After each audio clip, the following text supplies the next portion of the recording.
first time I went into a police station to ask for help, she'd hit me over the back of the head with a marble chopping board, which I got 12 stitches from.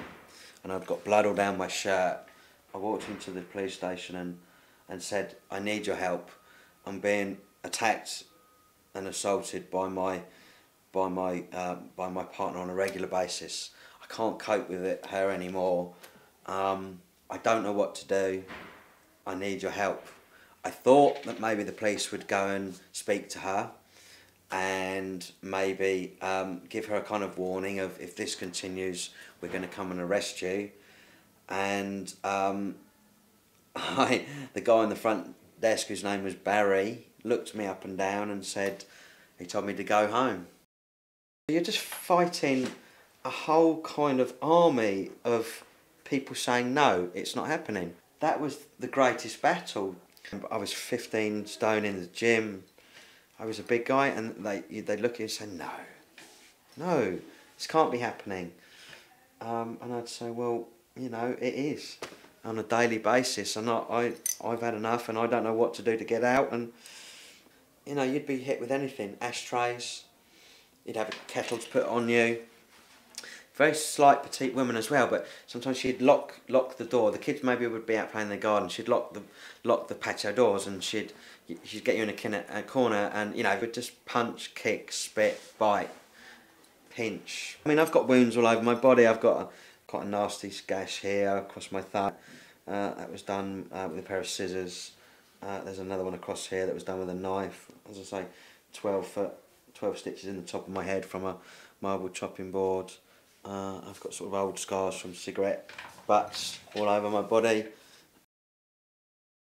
Is it me? Am I triggering this behaviour? You know, is it something that I'm doing or not doing, or is it something that I'm giving her or not giving her? Why is this happening? And you go through that process of asking yourself questions, and you can't find an answer. And I don't know that there is an answer.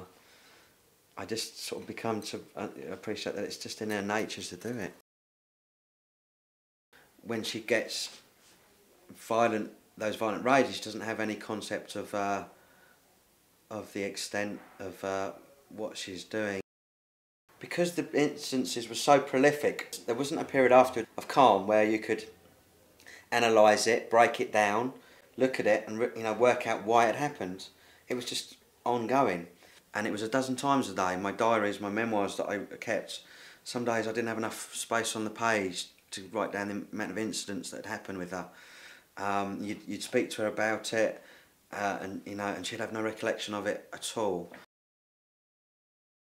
I left the relationship for good on New Year's Day of 2006.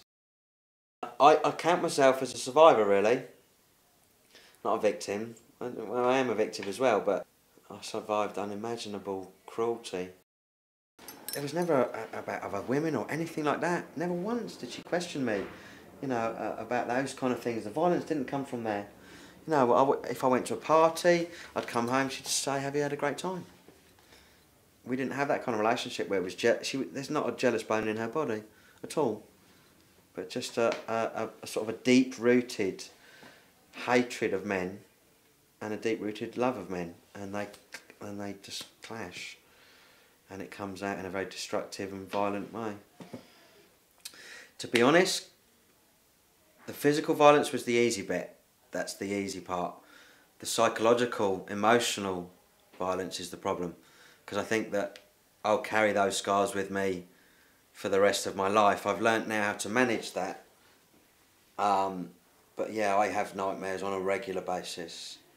And I remember of just the desperation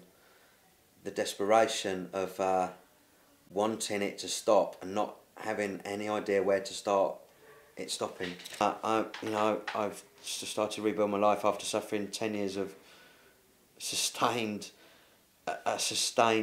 assault on my senses. That's what it was like.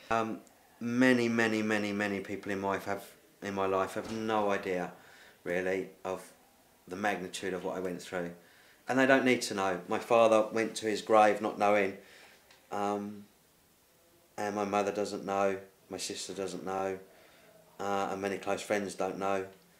I think I don't allow them to know because I don't think they'll understand.